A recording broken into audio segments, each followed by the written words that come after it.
എന്റെ ഒരു അനുഭവം നിങ്ങളുമായിട്ട് പങ്കുവെക്കുന്നതിന് വിരോധമില്ലാന്ന് തോന്നുന്നു. എല്ലാവരും കൂടെ ഒരു മീറ്റിംഗ് എന്ന് പറഞ്ഞിട്ട് ഒരു മൈതാനത്തിലേക്ക് കൊണ്ടുപോവുകയും അവിടേക്ക് പുറമേ നിന്ന് വന്ന ചില ആളുകൾ കീറുവറ് കൊണ്ട് അവരെ അടിക്കുകയൊക്കെ ചെയ്യും. അടിയേറ്റ് വീണ പെൺകുട്ടികളുടെ കാലുകൾ രണ്ടു വശത്തേക്ക് വലിച്ചു കീറി. ആ ചെറുപ്പക്കാരന് എന്നോട് ചോദിച്ചൊരു മറുചോദ്യമുണ്ട്. എന്റെ ഹൃദയം ടച്ച് ചെയ്യപ്പെട്ടതായിട്ടുള്ള ഒരു മറുചോദ്യം. ഞാൻ കുറച്ചു നേരത്തേക്ക് സൈലന്റ് ആയിട്ടിരിക്കുകയും എന്റെ കണ്ണിൽ നിന്ന് കണ്ണുനീര് ഒഴുകുകയും ചെയ്തു. കാരണം അവരുടെ വായിലേക്ക് കുത്തിച്ചെലുത്താൻ ശ്രമിക്കുകയും ചെയ്തു. അപ്പൊ അവര് അതിനെ തുപ്പിക്കളഞ്ഞു. അപ്പൊ അവരുടെ കവിളത്ത്, പ്രായമുള്ള അമ്മച്ചിമാരാണ്, രണ്ട് കവിളത്തും അടിച്ചു കഴിഞ്ഞപ്പോഴും അമ്മച്ചിമാര് ഹല്ലേലൂയ പറയുകയാണ്. ആ ആനന്ദവും പ്രത്യാശയും വിശ്വാസവും ആ അടിച്ചത് കൊണ്ടോ ഉപദ്രവിച്ചതുകൊണ്ടോ തല പൊട്ടിച്ചത് കൊണ്ടോ വാളുകൊണ്ട് വെട്ടിയത് കൊണ്ടോ ഒന്നും മാറുകയില്ല. തൃശൂലം കുത്തിച്ചാർത്തിയത് കൊണ്ടും ആ വിശ്വാസം ഒരിക്കലും ത്യജിക്കാൻ അങ്ങനെയുള്ളവർ തയ്യാറാകുകയില്ല. പ്രിയ സഹോദരങ്ങളെ, ഒരിക്കൽ യേശുക്രിസ്തുവിനെ അനുഭവിച്ചറിഞ്ഞിട്ടുള്ള ഒരു വ്യക്തി പോലും മടങ്ങിപ്പോരുകയില്ല. കാരണം നിങ്ങൾ അടിക്കുന്തോറും ഉപദ്രവിക്കുന്തോറും ആ പ്രത്യാശ കൊണ്ട് അയാളുടെ ഹൃദയം നിറയും. നിങ്ങൾക്ക് വേണ്ടി കുഴലൂതുന്ന കാസ പോലുള്ള സംഘടനകൾ ഞങ്ങൾക്ക് വേണ്ടി എത്ര ഉപദ്രവങ്ങൾ ചെയ്താലും ശരി.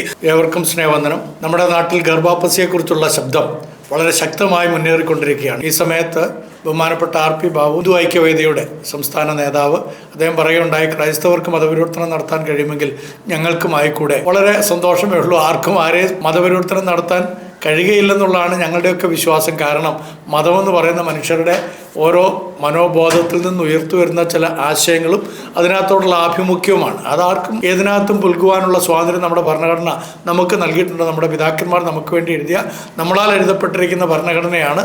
അതിനകത്ത് ഏത് വിശ്വാസം അംഗീകരിക്കുവാനും സ്വീകരിക്കുവാനും ആ വിശ്വാസത്തിൽ മുന്നോട്ട് പോകുവാനും അത് പ്രചരിപ്പിക്കുവാനും അതിൻ്റെ പ്രാക്ടീസ് ചെയ്യുവാനുള്ള വലിയ ഭാഗ്യം നമ്മുടെ ഭരണഘടനയിലുണ്ട്. അതില്ലാതാക്കാനായിട്ടാണ് ചില ആളുകളൊക്കെ ശ്രമിക്കുന്നത്. പ്രത്യേകിച്ച് RP ബാബു സാറിനെ പോലെയുള്ള ആളുകളും TG മോഹൻദാസ് സാറിനെ പോലുള്ള ആളുകൾ, ശശികല ടീച്ചറെ പോലുള്ള ആളുകളൊക്കെ അതിനുവേണ്ടി ഒരുപാട് ഉദ്യമിക്കുന്നുണ്ട്. അതൊക്കെ എന്ന് സഫലമാകുമെന്നുള്ളത് നമുക്ക് കണ്ടറിയാം. ഒരു കാര്യം നമുക്ക് ഉറപ്പാണ്, ഈ ഗർഭാപ്പസി കൊണ്ട് ഭാരതത്തിൽ പല പ്രശ്നങ്ങളും പല മേഖലകളിലും ഉണ്ടായിട്ടുണ്ട്. അതൊന്നും തന്നെ ഇവിടെ ഞാൻ ഡിസ്കസ് ചെയ്യാൻ ആഗ്രഹിക്കുന്നില്ല. എന്നാൽ എൻ്റെ ഒരു അനുഭവം നിങ്ങളുമായിട്ട് പങ്കുവെക്കുന്നതിന് വിരോധമില്ല എന്ന് തോന്നുന്നു. നാരായൺപൂർ, ഇന്ന് ഛത്തീസ്ഗഡുമായിട്ട് ബന്ധപ്പെട്ട് നമ്മൾ ഏറ്റവും കൂടുതൽ കേട്ടിട്ടുള്ള ഒരു പേരാണ് നാരായൺപൂർ. അവിടെ നിന്നാണ് ഛത്തീസ്ഗഡിലെ വന്ന കന്യാസ്ത്രീകൾ, ആഗ്രയിൽ നിന്ന് വന്ന നമ്മുടെ ബഹുമാനപ്പെട്ട കന്യാസ്ത്രീകൾ, അവർ 3 പെൺകുട്ടികളെയും ഒരു പെൺകുട്ടിയുടെ സഹോദരനെയും പോലീസ് അവിടെ നിന്ന് മാറ്റിയതൊക്കെ നമുക്കറിയാം. അപ്പോൾ ഈ നാരായൺപൂരിൽ ഈ പെൺകുട്ടികൾ വന്ന ഗ്രാമത്തെയൊക്കെ ഞാൻ പോയി സന്ദർശിച്ചിട്ടുള്ളതാണ്. അഡ്വക്കേറ്റ് ജസ്റ്റിൻ പള്ളിവാതിക്കലും ഞാനും കൂടെ ആ പ്രദേശത്ത് ആദ്യം പോയപ്പോൾ അവിടെ സംഭവിച്ച ഒരു കാര്യമാണ് പറയാൻ ആഗ്രഹിക്കുന്നത്. അപ്പോൾ നാരായൺപൂരിൽ തന്നെ ഒരു ഗ്രാമത്തിൽ ഒരു മീറ്റിംഗ് സംഘടിപ്പിച്ചിരുന്നു. ആ സമയമായപ്പോഴേക്കും കലാപങ്ങൾക്ക് ചെറിയ തോതിലൊക്കെ ചില സ്ഥലങ്ങളിൽ മാറ്റമുണ്ടായി. അവിടുത്തെ പ്രധാനപ്പെട്ട നേതാക്കന്മാരെയൊക്കെ ഞങ്ങൾ കണ്ടിരുന്നു. അപ്പോൾ അതിൻ്റെ അടിസ്ഥാനത്തിൽ ചില അമ്മച്ചിമാരും അപ്പച്ചന്മാരും ചില സഹോദരങ്ങളും ഞങ്ങളെ കാണുവാനായിട്ട് അവിടെ വരികയും അങ്ങനെ ഒരു മീറ്റിംഗ് അവിടെ ക്രമീകരിക്കുകയും ചെയ്തു. ഞങ്ങളുടെ പ്രിയപ്പെട്ട സഹോദരൻ ബ്രദർ ജിം മാത്യു ആണ് ആ മീറ്റിങ്ങുകളൊക്കെ നേതൃത്വം കൊടുത്ത് അവിടുത്തെ ഭാഷയൊക്കെ അറിയാവുന്ന വ്യക്തി എന്നുള്ള നിലയിൽ. കൂടാതെ ഞങ്ങൾ ഇംഗ്ലീഷിൽ പറയുന്നത് ഹിന്ദിയിലേക്കും അവിടെ നിന്ന് അവരുടെ ഭാഷയിലേക്കും ആ ഗോത്രവർഗത്തിൻ്റെ ഭാഷയിലേക്കൊക്കെ സംസാരിക്കുന്നത് കാര്യങ്ങളാണ് കേട്ടത്. അവിടുത്തെ സംഭവങ്ങൾ, അവിടെ വന്ന ഒരു ചെറുപ്പക്കാരൻ പറഞ്ഞ അനുഭവം, അതിനുശേഷം 2 അമ്മച്ചിമാരും അപ്പച്ചന്മാരും പറഞ്ഞ കാര്യങ്ങളും നിങ്ങളുമായിട്ട് പങ്കുവെക്കാൻ ആഗ്രഹിക്കുകയാണ്. അപ്പോൾ ആ ചെറുപ്പക്കാരൻ പറഞ്ഞത്, അവൻ്റെ തലയിൽ വലിയൊരു കെട്ടുണ്ട്, അടി കൊണ്ടതിൻ്റെ കെട്ടാണ്.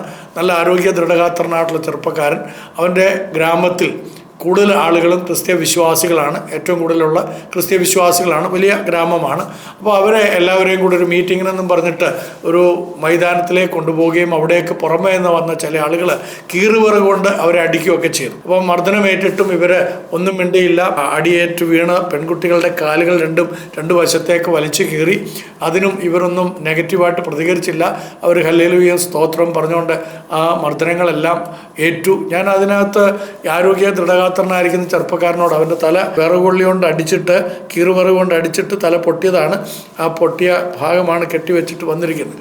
അപ്പം അവന് ഈ സംഭവങ്ങൾ ഞങ്ങളോട് വിവരിച്ചപ്പോഴാണ് വാസ്തവത്തിൽ ഞങ്ങൾ നിലവിളിക്കുവാൻ ഇടയായിത്തീർന്നത്. അപ്പം ഞാൻ ചോദിച്ചു, നിങ്ങൾക്ക് തിരിച്ച് അടിച്ചുകൂടായിരുന്നോ, തിരിച്ച് ഉപദ്രവിച്ചുകൂടായിരുന്നോ എന്ന് ചോദിച്ചപ്പോൾ ആ ചെറുപ്പക്കാരന് എന്നോട് ചോദിച്ചൊരു മറുചോദ്യമുണ്ട്. എൻ്റെ ഹൃദയം ടച്ച് ചെയ്യപ്പെട്ടതായിട്ടുള്ള ഒരു മറുചോദ്യം എന്താണെന്നറിയാമോ? കാൽവറി കുരിശിൽ കർത്താവ് യേശു ക്രിസ്തു ക്രൂശിതനായ സമയത്ത് അടിച്ചതായിട്ടുള്ള, കുന്തം കൊണ്ട് കുത്തിയായിട്ടുള്ള, ആണികൾ അടിച്ചായിട്ടുള്ള ആളുകളോട് യേശു കർത്താവ് എങ്ങനെയാണ് പ്രതികരിച്ചത്? എൻ്റെ വായ അടയ്ക്കുന്ന ഒരു മറുചോദ്യമായതുകൊണ്ട് ഞാൻ കുറച്ചു നേരത്തേക്ക് സൈലൻ്റായിട്ടിരിക്കുകയും എൻ്റെ കണ്ണിൽ നിന്ന് കണ്ണുനീരൊഴുകുകയും ചെയ്തു. കാരണം ഇത്രമാത്രം വിശ്വാസം ഈ ചെറുപ്പക്കാരിൽ ദൈവം നൽകിയതിനെ ഓർത്ത് ഞാൻ നന്ദി കരയറ്റുകയായിരുന്നു. അപ്പോൾ അത്രമാത്രം ആഴമേറിയ ക്രിസ്താനുഭവത്തിൽ നിൽക്കുന്ന ആളുകളെയാണ് ഇവർ ക്രൂരമായിട്ട് മർദ്ദിച്ചത്. മറ്റൊരു ഗ്രാമത്തിൽ നിന്ന് വന്നായിട്ടുള്ള ഒരു അമ്മച്ചി അനുഭവം പറഞ്ഞു. എൻ്റെ കയ്യിലിങ്ങി കയറി പിടിച്ചിട്ട് പറഞ്ഞു, ബാബുജി ഞാൻ പറയുന്നത് കേട്ടിട്ടേ പോകാവൂ എന്ന് പറഞ്ഞ് എൻ്റെ കയ്യെ കയറി പിടിച്ച് അവരുടെ ഭാഷയിൽ പറഞ്ഞു. അത് മറ്റൊരാൾ ഹിന്ദിയിലേക്ക് പരിഭാഷപ്പെടുത്തിയതിന് ശേഷം ജിം എനിക്കത് പരിഭാഷപ്പെടുത്തി തന്നു. അപ്പം അതിനകത്ത് വളരെ കൃത്യമായിട്ട് പറയുന്നത്, ഇവരെ ഗർഭാപ്പസി നടത്താനായിട്ട് ഒരു ഗ്രാമത്തിൽ കൊണ്ട് നിർത്തി. അവരെ വിളിച്ചു കൊണ്ടുപോയത് ഒരു മീറ്റിംഗ് ഉണ്ടെന്നും പറഞ്ഞാണ്. അവിടെ ചെന്നപ്പോഴാണ് ഗർഭാപ്പസിയാണെന്ന് അറിയുന്നത്. അപ്പം ഒരു കുടത്തിനകത്ത് കുറേ മഞ്ഞൾ വെള്ളവും അതുപോലെ കുറേ മലരും ഒക്കെ ഇട്ടിട്ടുണ്ട്. അത് ഇവരുടെ തലയിൽ കൂടെ ഒഴുക്കുകയും മലർ ഇവരുടെ വായിലേക്ക് കുത്തിച്ചെലുത്താൻ ശ്രമിക്കുകയും ചെയ്തു. അപ്പോൾ അവർ അതിനെ തുപ്പിക്കളഞ്ഞു. അപ്പോൾ അവരുടെ കവിളത്ത്, പ്രായമുള്ള അമ്മച്ചിമാരാണ്, രണ്ട് കവിളത്തും അടിച്ചു കഴിഞ്ഞപ്പോഴും അമ്മച്ചിമാർ ഹല്ലേലൂയ പറയുകയാണ്. ഹല്ലേലൂയ എന്നുള്ള വാക്കാണ് അവരുടെ വായിൽ നിന്ന് വരുന്നത്. ഇത് കേട്ട് കഴിഞ്ഞപ്പോൾ കൂടുതൽ മർദ്ദിച്ചു. പക്ഷേ അമ്മച്ചിയും ആ അപ്പച്ചനും ഒന്നും തന്നെ ഗർഭാപ്പസിക്ക് തയ്യാറായില്ല. ഇതാണ് സംഭവിച്ചുകൊണ്ടിരിക്കുന്നത് പല സ്ഥലങ്ങളിലും. പക്ഷേ നിങ്ങളെ ഗർഭാപ്പസി എന്നുള്ള പേരിൽ ഇതിനെ വിളിച്ചോ, ഞങ്ങൾക്കൊരു പ്രയാസവും ഇല്ല. കാരണം ക്രിസ്ത്യാനിറ്റി എന്ന് പറയുന്നത്, ക്രിസ്ത്യത എന്ന് പറയുന്നത് ഒരു മതമല്ല എന്നുള്ളത് വിശ്വസിക്കുന്ന ആളുകൾക്കറിയാം. അതൊരു ദൈവവുമായിട്ടുള്ള, സത്യദൈവവുമായിട്ടുള്ള ബന്ധമാണ്. ആ ഒരു ബന്ധത്തിൻ്റെ അടിസ്ഥാനത്തിലാണ് അവരുടെ ജീവിതം ശാശ്വതമായ സമാധാനം കൊണ്ടും പ്രത്യാശ കൊണ്ടും ആനന്ദം കൊണ്ടും നിറയുന്നത്.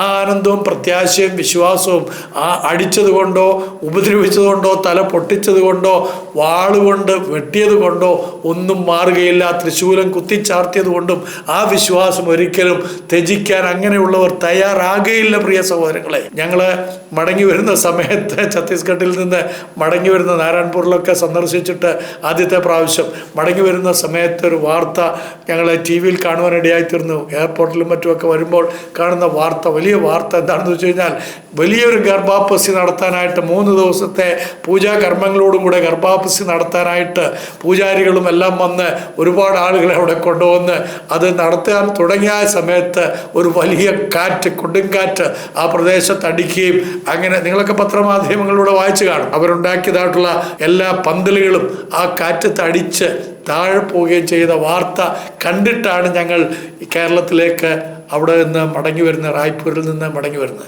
അതുകൊണ്ട് എന്നെ കേൾക്കുന്ന ഗർഭാപ്പസി നേതാക്കന്മാരെ, നിങ്ങളോട് പറയട്ടെ, നിങ്ങൾ എത്രമാത്രം ക്രൂരമായിട്ട് മനുഷ്യരോട് ഇടപെടുകയും അവരെ നിങ്ങളുടെ ആചാര അനുഷ്ഠാനങ്ങളിലേക്ക് മടക്കി കൊണ്ടുപോകാൻ ശ്രമിക്കുകയും ചെയ്താൽ ഒരിക്കൽ യേശു ക്രിസ്തുവിനെ അനുഭവിച്ചറിഞ്ഞിട്ടുള്ള ഒരു വ്യക്തി പോലും മടങ്ങിപ്പോരുകയില്ല. കാരണം യേശു ക്രിസ്തുവിൽ കൂടെ ലഭിക്കുന്ന രക്ഷ, നിത്യജീവൻ, സ്വർഗീയ പ്രത്യാശ അതാർക്കും അടിച്ച് ഒതുക്കുവാനോ അടിച്ചു മാറ്റുവാനോ കഴിയുന്നതല്ല. നിങ്ങൾ അടിക്കും തോറും ഉപദ്രവിക്കും തോറും ആ പ്രത്യാശ കൊണ്ട് ഞങ്ങളുടെ ഹൃദയം നിറയും. കാരണം ഞങ്ങൾക്ക് മുമ്പ് ഇതുപോലെ അനേകര് ഇതേപോലെയുള്ള കഷ്ടങ്ങളിലൂടെയും നിങ്ങളെപ്പോലെയുള്ള ആളുകളുടെ ഉപദ്രവങ്ങൾ ഏറ്റിട്ടും ഞങ്ങളെ തള്ളിക്കളയാത്ത ഒരു ഫെയ്ത്താണ്, ഒരു വിശ്വാസമാണ് ക്രിസ്തീയ വിശ്വാസം. കാരണം ക്രിസ്തു ജീവിക്കുന്ന യാഥാർത്ഥ്യവും ഞങ്ങളുടെ രക്ഷിതാവുമാണെന്നുള്ള വലിയ നിശ്ചയവും ഞങ്ങൾക്കുണ്ട്. കർത്താവ് ഒരുക്കുന്ന സ്വർഗരാജ്യത്തിൽ ഞങ്ങൾ എത്തുമെന്നുള്ള പ്രത്യാശ അത് ഞങ്ങൾക്കുള്ളത് കൊണ്ട് ക്രൂശിൽ വെച്ച് കഷ്ടം സഹിച്ചവനായ ക്രിസ്തുവിനെ ഉള്ളത്തിൽ ധ്യാനിച്ച് ഉദ്ധാനം ചെയ്ത കർത്താവിൻ്റെ ശക്തിയോടെ ഞങ്ങൾ മുന്നേറും എന്ന് നിങ്ങളോട് പറയട്ടെ. ആർ ബി ബാബു സാറേ, അതുപോലെ ടി ജി മോഹൻ സാറേ, അതേപോലെ ശശികല ടീച്ചറെ, നിങ്ങൾ എത്ര കൊടുമ്പിരി കൊണ്ട് ഞങ്ങൾക്കെതിരെ എന്തെല്ലാം പറഞ്ഞു പരത്തിയാലും, നിങ്ങൾക്ക് വേണ്ടി കുഴലൂതുന്ന കാസ പോലുള്ള സംഘടനകൾ ഞങ്ങൾക്ക് വേണ്ടി എത്ര ഉപദ്രവങ്ങൾ ചെയ്താലും ശരി, ഞങ്ങളുടെ വിശ്വാസത്തിൻ്റെ നായകനും പൂർത്തി വരുത്തുന്നതിനുമായ യേശുവിൽ തന്നെ ഞങ്ങൾ ആശ്രയിച്ച് മുന്നോട്ട് പോകും എന്ന ഉറപ്പോടുകൂടെ നിങ്ങളുടെ സ്വന്തം ജോൺസൺ തേക്കടയിൽ അച്ഛൻ.